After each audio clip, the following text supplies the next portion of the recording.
All right, we are live here in online digital education mastery Facebook community. And today we're going to be talking with a 21st century educator, an amazing man. His name is Jesse James Sweed.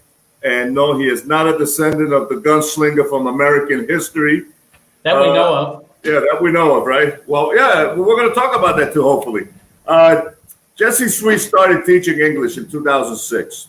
And for nearly 8 years in South Korea. He then traveled to Spain, and now he teaches English online, okay, to students all over the world for the past 6 years.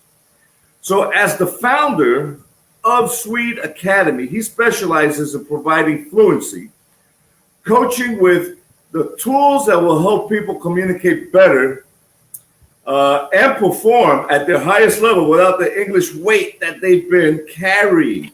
So here we are live with Jesse Sweed. Everybody, let's say hello to Jesse. Jesse, welcome to my stream here on Online Digital Education Mastery. Thank you for coming. And anybody, if you have a question or if you want to say where you're from, please hashtag live, where you're watching from. And at the end, we're going to have some questions for Jesse. He will answer them for you. Welcome, Jesse. Cool. Thanks, Gabriel. Thanks for inviting me here. This is going to be fun. I'm actually a little nervous because I go live on my page, but like I'm usually not the one answering questions, right? I'm usually the one asking questions. Fantastic. Well, listen, I'm going to be harmless with you. We're just going to have a conversation between two guys who are passionate about, educating people, whether it's a teacher or whether it's a student. But, we love what we do, and what we're really doing is just helping people out.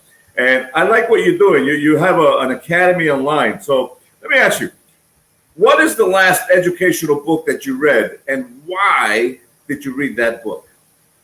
Well, actually, you mean educational as in teaching methodology or just any kind of educational book? Any kind of educational book.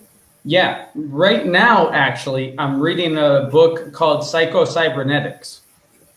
And I'm sure you've heard of it, right? Yeah. Maxwell Schmaltz or something like that. Powerful on mindset. And yes. Regardless of whether it's teaching methodology or anything, mindset is huge. I know you talk about that a lot. And it's just fundamental. It's fundamental for growth. Your mindset is fundamental for growth because we have a lot of weight holding us down, whether it's in learning English. I see it all the time. Students think that they're not a language person. I'm just not a language person, or I don't know why I can't learn this or this. I'll never be able to get phrasal verbs, like anything. I'll never be able to X. Well, right there, what are you telling yourself? You're telling yourself you'll never be able to do this. So of course you're not, right? You're starting at the wrong place. And so PsychoCybernetics is just a mindset guide on how to release the baggage from your past. I mean, I've just started it, but the idea is to release your baggage from the past when teachers have just been, told you that giving you F's or giving you low scores or gotten you in trouble, or your parents made you do your homework and you hated it. Anything in the past, trauma. How to release that, right? Yeah. It's so trauma. We harbor all this trauma and we call it normalcy in our lives, without actually identifying, understanding where this comes from. And you're right. It's all about the mindset.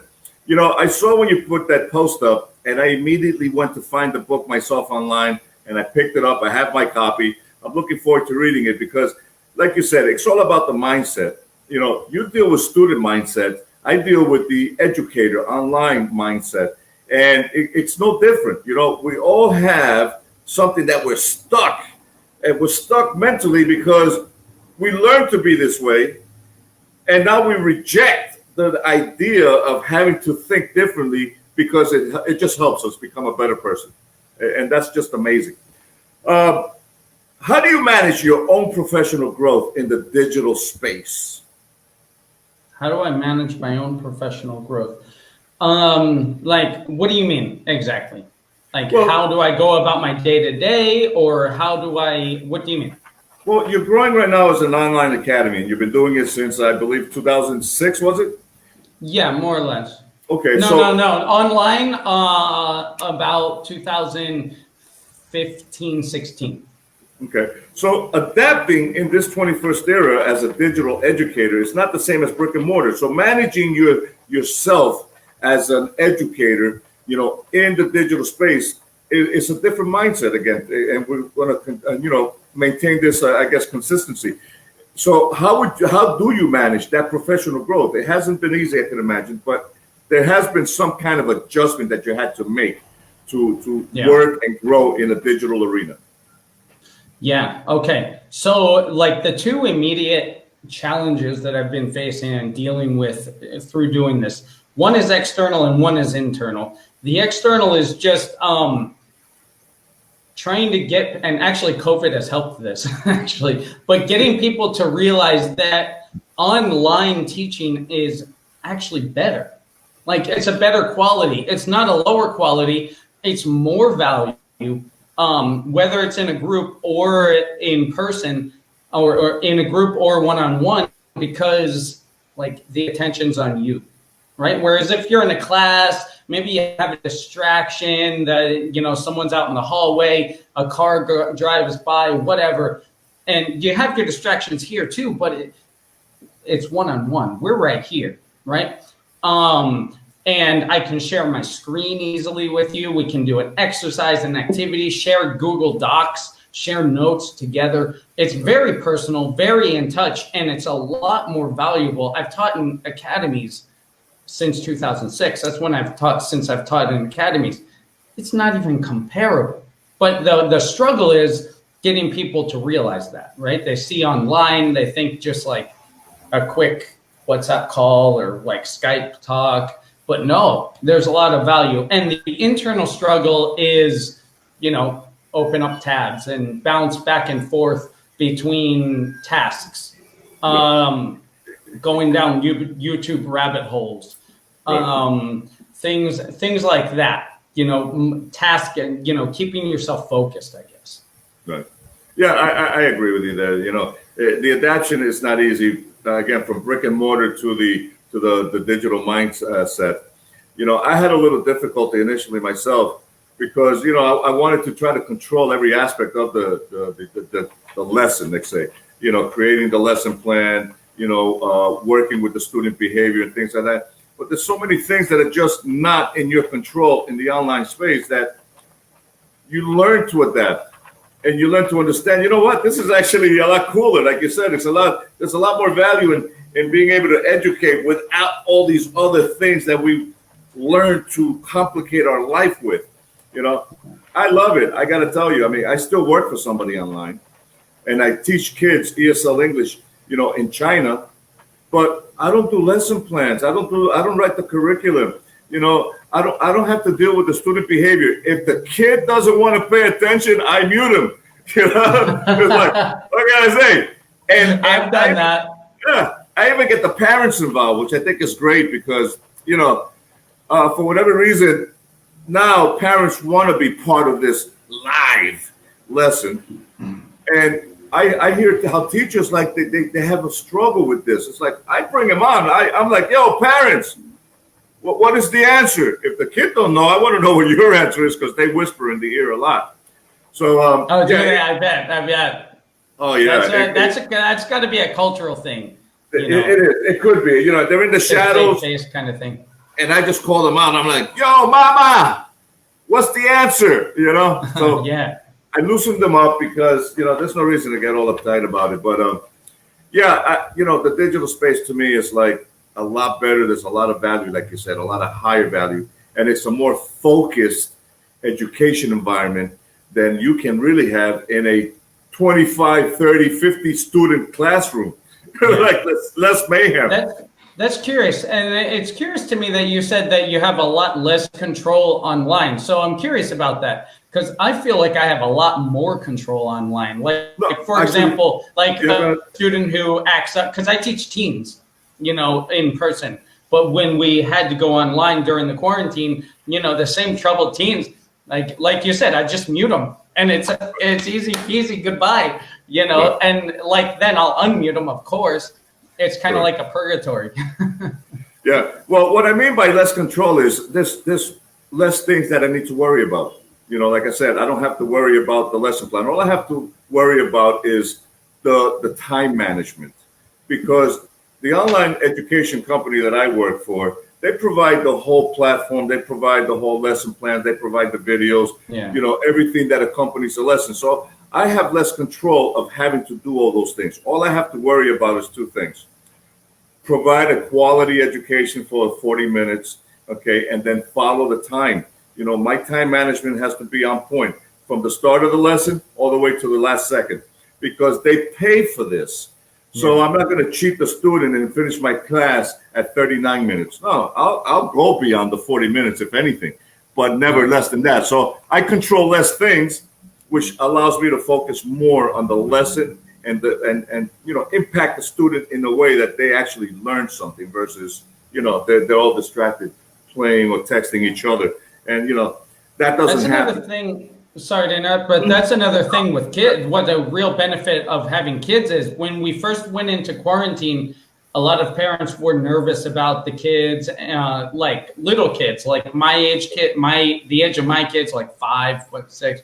They're like, oh, they're not going to be focused on the screen. They're not going to be focused in the class, and I'm like, it's probably going to be the opposite. They're probably going to be more focused because they're used to having screen time a lot, Yes.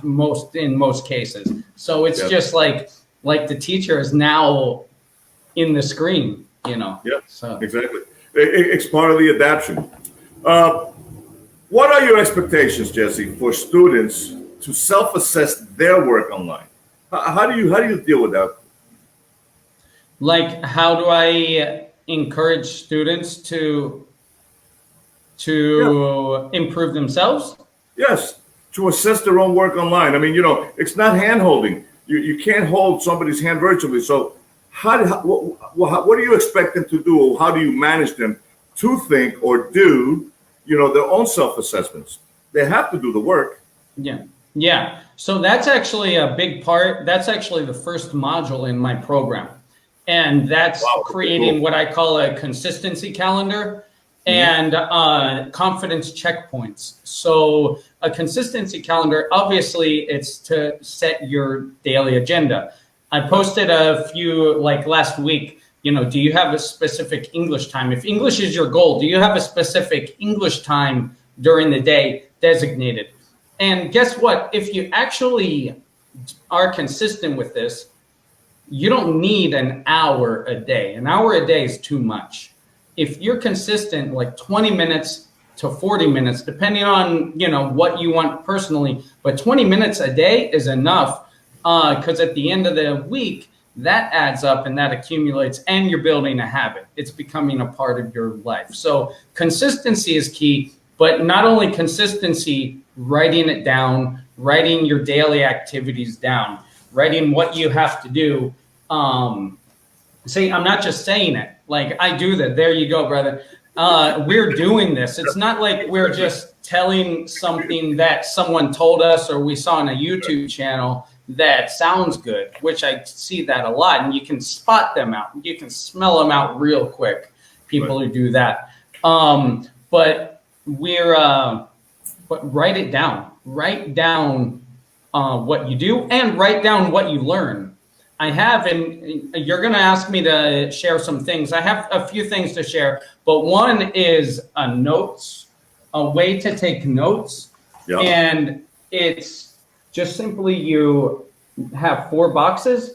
Yeah. What I knew, what I didn't. This is as you're watching content or reading natural content. Don't take English don't look for like English learning.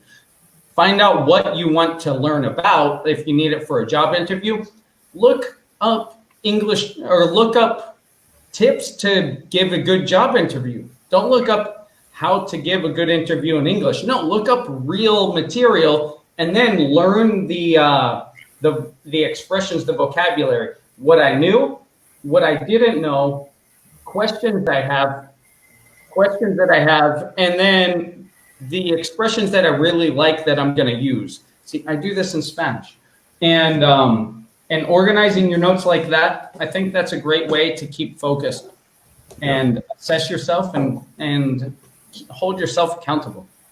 Yeah, and you hit on two very good points, which is time management, 20 minutes, to 40 minutes. I agree with that as well, because anything more than that, you're inundating your brain with just stuff that you're not even going to remember or even use properly. Yeah, and it keeps you focused. If you give yourself an hour, then your notifications go off, and you end up doing study, and then put it down. Continue. Oh yeah, this. And then before you know it, you've done nothing in that hour. But if you give yourself 20 minutes, then that tells you, I only have 20 minutes for this. This email can wait 20 minutes. Exactly.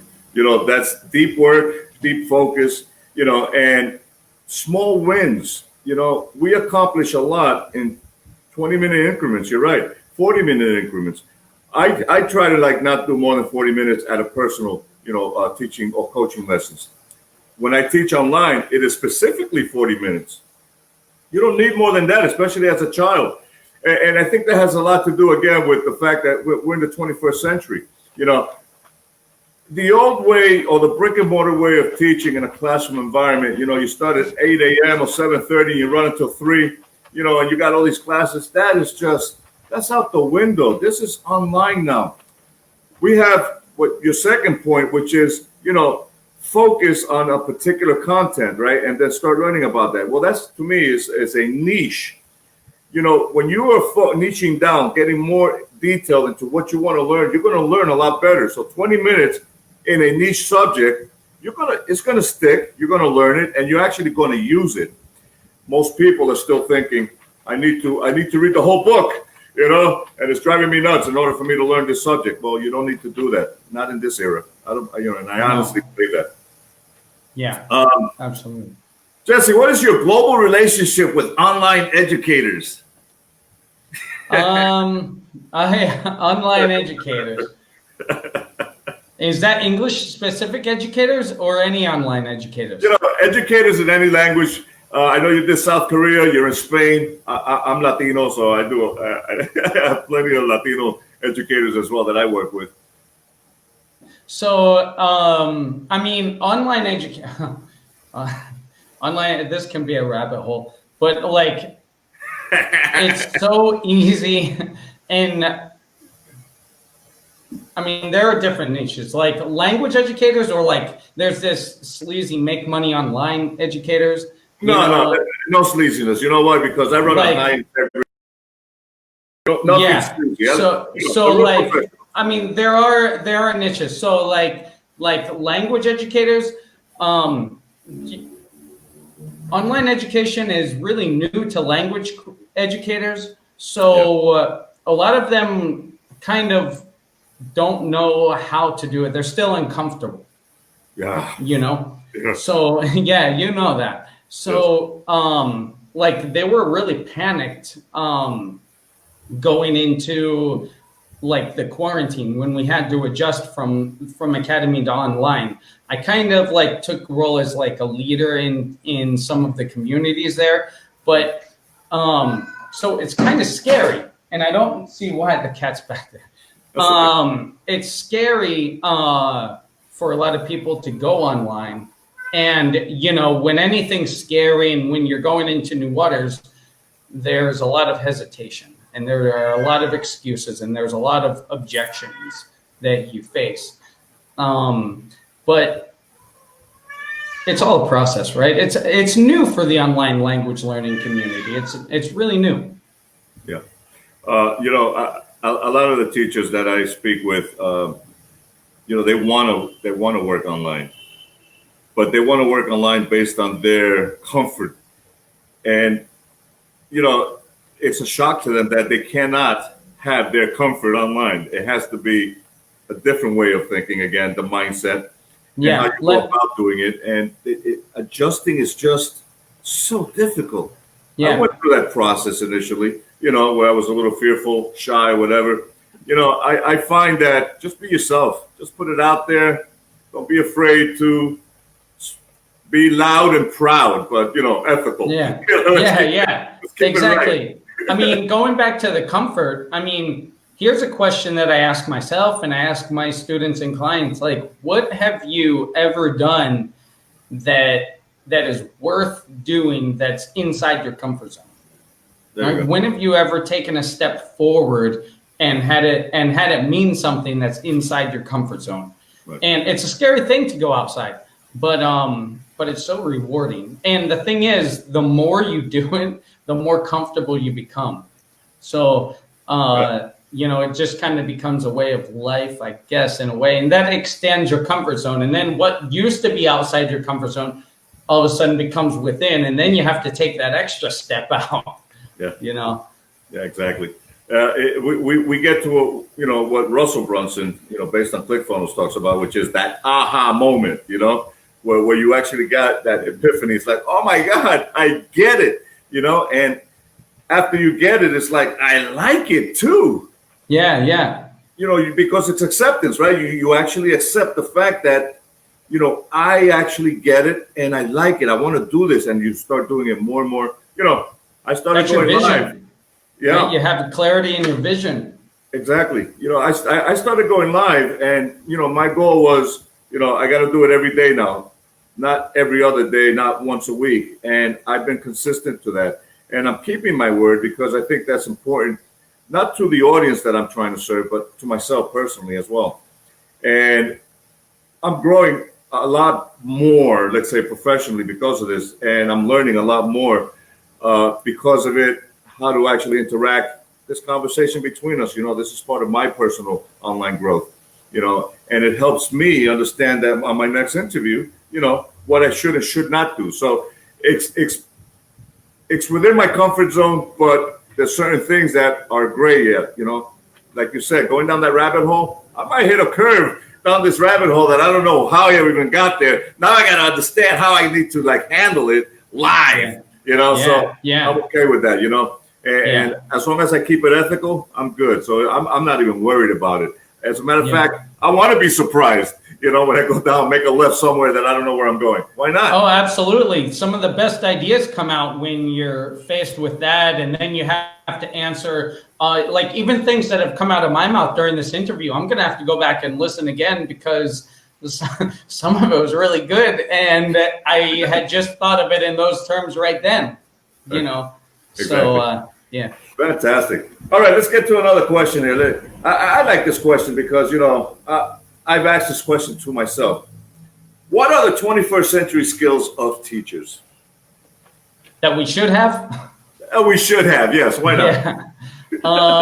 Well, absolutely, regardless of the century, adaptability. That's number one. Right. Adaptability. And this year, more than any, we're learning that, right? Sure. And adaptability with comfort, being able to adjust and stay positive, stay moving forward. Creativity, thinking outside of the box, it can be hard sometimes because what does it mean to be creative? What does that mean? Like, what, draw pictures? I can't draw. But no, think, I want to get to this goal. I want my students to get to this objective, or I want to get to this objective, but this road is blocked. How can we take another route to get there? That's what creative means to me. Yeah, I like that. So those are the two biggest. And then, of course, just growing in tech issues, being open to new ideas. I've never used StreamYard before. I'm going to start. Be open and accept what works for you and reject what doesn't. And that's it. And if something doesn't work for you, it might work for somebody else. Right. That's very interesting when you said about, that path gets blocked. My mentor talks a lot about the obstacle. The obstacle is your superpower. The obstacle is the way. Russell Brunson talks about, when you hit that brick wall, how do you get around it? And it's not a question of how, it's a question of who. When we ask how, we start to procrastinate and delay that goal, because now we got to learn something else new to get around this. Yeah. We got to ask who can help me get around this. And that's creativity as well, you know. How can I get to the person who can give me the answer to what I don't know? You know, and that is also part of the skill set of collaboration. You know, when people collaborate with each other in the 21st century, I mean, I think that's a skill that we didn't have in the brick and mortar era. In this digital space, there's more collaboration that'll get you further than competition. You know, everybody wins, not just one. So that obstacle is the way. Ask who can help you, not how can I get around it. Who can help you get around it? And you'll probably be surprised. You'll find a lot of people that will help you get around that goal and get to your destination. Yeah, and I think that's a great thing to have, you know, nowadays.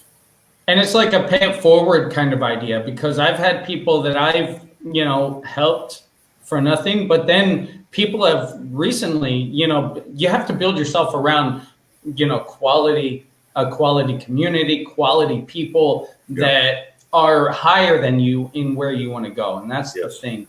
And I've had people just recently just help me for nothing, you know, so it's like a pay it forward kind of idea. Yes, I agree. All right, so let's look at the last question here. What are the characteristics of a 21st century teacher?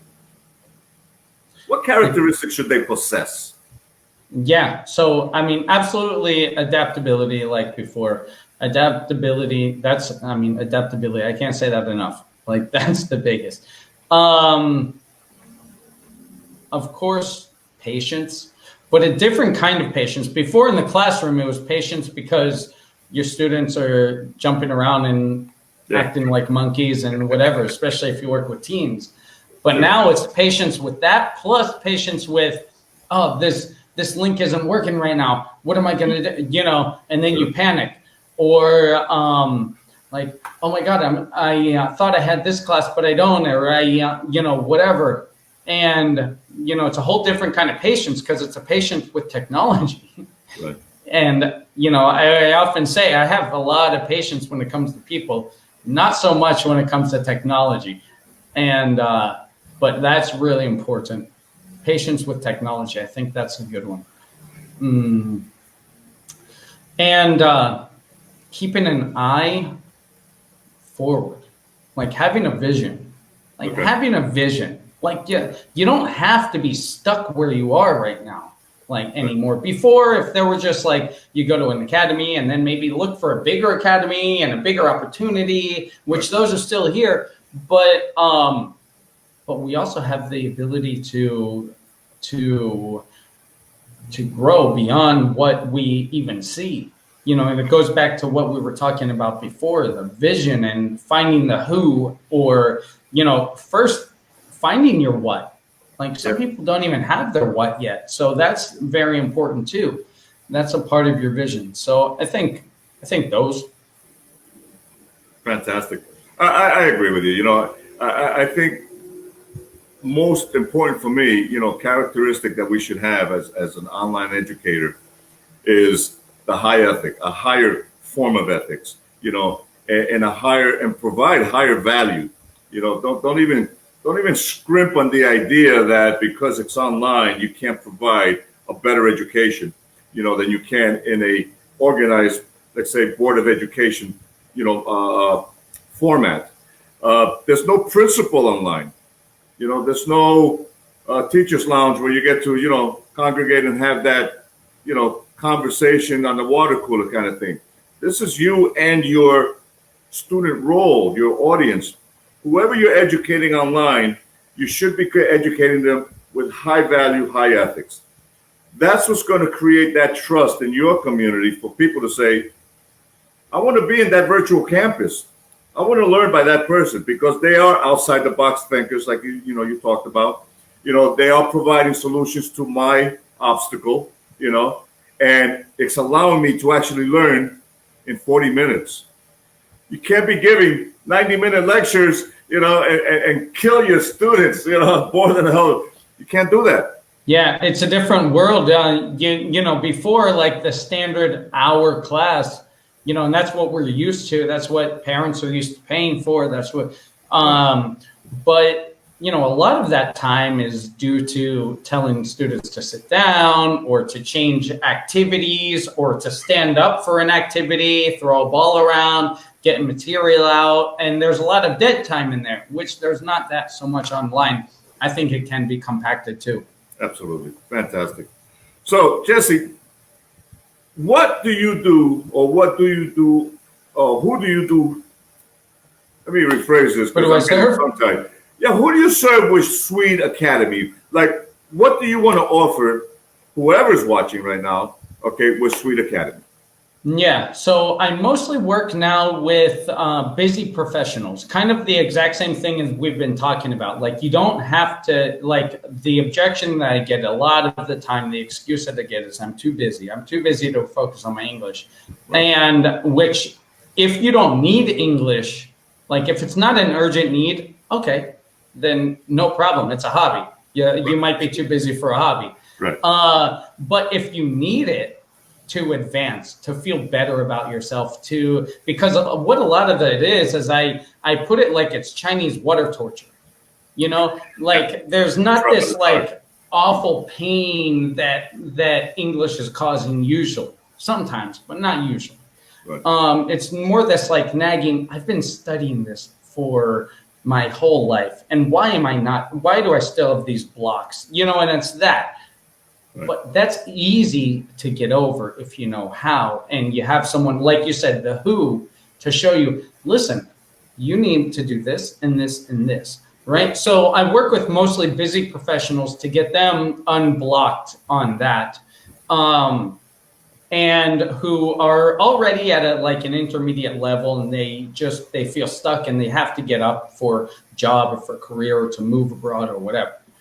So that's who I'm focused on now. And I have a 10-week program to help unlock that and show you how to view language more naturally. That doesn't mean that you're going to see English as your native language. That's impossible. Correct. But what I can do is give you more depth in the language, so you'll see English even deeper and in a more complete way than even native speakers. Because you have to, because it's not your native language. So I put like the analogy, me and LeBron James, if we're both starting at zero, I'm going to have to work a lot harder than him to be able to dunk a basketball. You know what I mean? Like, yeah, right? I'm 5'9", 5'8". I'm 5'9", and I with heels on. And so I'm going to have to work in a different way, and I'm going to work a lot harder on my legs than he's going to have to do from zero. So that's what I train my clients to do. And you know what? It sounds like you're summing up one word: mindset. It's all about the mindset first. That's fundamental. For whatever reason, people still do not even approach that openly. It's the mindset. We've been acclimated to think one way, and it's a wrap. By the time we're 7 years old, our mindset is already mapped out as adults for the rest of your life. So if you're not unless you take action to change it. Exactly. If you're not willing, to rewire your brain in a positive way, because we learn to be negative, and we call that normal. Yeah. And on a daily basis, it's like, but this is the way I learned it. Yes, it doesn't mean you can't relearn it in a positive way. And that's a struggle for a lot of people, having to rethink how I do things, because, I've been doing it like this forever, and it feels right. So it's an awkward feeling to re-enter your brain and say, I got to learn it this way now so I can get past that obstacle, Yeah. And it's funny you said rewire. My method is the triple R method. Yes. That to use it, and that's reconstruct the way you view language, rebuild an English you, and then rewire your brain to think in English in certain situations. So that's the third level of this. Well, I got to tell you, I remember that I read about your triple R. And I think that that's the right way to do it. It really is. It's just another way of doing it or phrasing it, but it's all about rewiring your brain. you got to be willing to want to, get it done. If you're not, like you said, it's a hobby, but it's a hobby that's, it's not even a hobby. People actually take it into their hobbies. It's a wish, exactly. Yeah. So, don't delay, do it. Jesse, James Sweed, Sweed Academy. If you're listening, his doors are open for you. Learn your English with the right mentor. If you can't find the right mentor, you got two right here. You got Jesse Sweed, and you got me, Online Digital Education. So this is a wrap. If anybody has a question, drop it down. If not, we'll answer questions after. And there's no questions, Jesse, but talk to me. Also, you mentioned before the call that you were going to ask me to share something. Yes. So I can, if anyone wants, I have a free training on how to become more confident, how to become more confident when you're speaking English, and what confident, we dig deep into what confidence means, because it's one of these words that we throw around, but we don't really know what it really means. So it first starts with what it means. So if anybody's listening, if you want free training on confidence, it's about a 30 to 40 minute video lesson with a Google Doc attached to it. Then look me up and ask me for the confidence training. That is a fantastic offer. Anybody who is listening should take advantage of that, because this is a high value, free service that you're getting from Sweed Academy. In saying that, understand that because it's free, it doesn't mean it's cheap. Okay, this is a high value. So approach it with the mindset that you're paying $1 million for this free education at Sweed Academy. Okay, this is a gift that Jesse Sweed is providing. I think you should take advantage of it. If you want to ask me for it, you can come and see me personally on my feed. Ask me the question how you can get it. I will redirect you back to Sweed Academy, personally to Jesse Sweed, so that you can take advantage of the generous offer. All right, fantastic. Thank you very much, Jesse, for your time. I know you're a busy man. I appreciate it. I hope we can have another live in the future, that's a little more personable. Maybe we could discuss other topics about 21st century education, because I think you're a super individual, and you're doing a great job educating people online, especially the business-minded people. Thank you so much for being here today. All right. I like your work, brother. Thank you so much. We'll talk soon. All right. Later. Have a great day. You too.